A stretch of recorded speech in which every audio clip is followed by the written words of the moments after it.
construction. Sometimes we do rehabs. I'd say right now we have maybe 25% rehabs and maybe 75% new construction. 25% rehab. Probably roughly, maybe 20. Okay. So yeah, 1 out of every 4 or 5 of our projects is a rehab. The other ones tend to be new construction.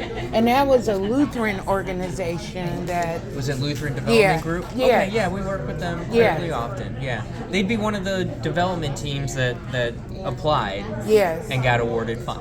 Got it. Exactly. So we work with them. We would reach out to Lutheran Development Group or whatever applicant got the award.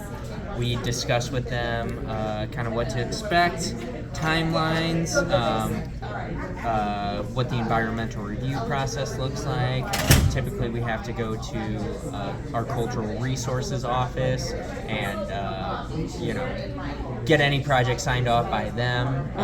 They Ooh, it's consult. a long process. Sometimes they consult with the Osage Nation on any new construction that's more than 6 inches deep to make sure we're not disturbing anything that's important to them. Wow. Okay.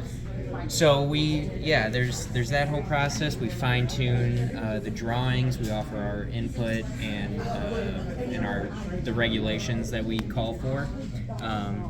After environmental review has been complete, we execute contracts, and then we start construction, essentially. Right.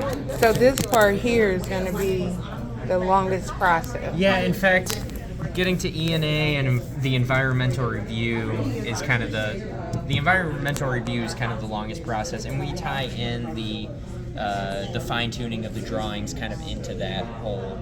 We try to simultaneously do them. Okay. So yeah, that's kind of that's it in a nutshell. Construction begins. It goes typically, depending on the size of the project, X number of months, and then the project closes out. We are either selling or renting typically, and we try to sell or rent, and HUD regulations call for selling and renting to low mod income people. We verify their income, and then we also typically offer a home buyer's assistance for our for sales. Got you. So I would imagine we did some sort of home buyer assistance program. Yeah.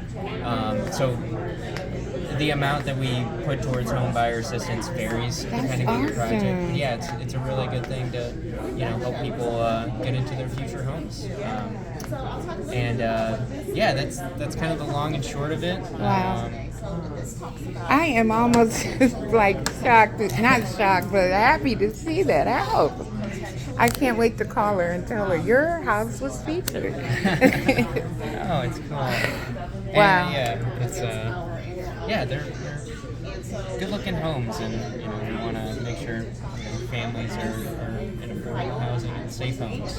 This is needed, and I am so excited to hear about in detail. That's why we want to get more involved and get the information so we can make sure our application is intact once submitted, and get to know you guys, on a personal basis. So definitely, yeah. We're available, if you have questions, anywhere leading up to the release of the NOFA, because I think Stephanie told you it is a competitive process. Yes. We can't really offer, while the NOFA's open, we can't really offer advice. Gotcha. Just because it might diminish the competitive nature of it. Yeah. But leading up to and afterwards, you can ask pretty much any question that you'd like. What areas we might be looking to influx some resources into, and other things like that. okay. We can offer a little bit of guidance on what sort of regulations we call for, just with the building codes and things like that too. Okay. Guys, look, this is the house I was telling you about. It's okay. Thank you so much. And your name again? Jacob. Jacob. All right, guys. Thank you. This is Jacob. Jacob.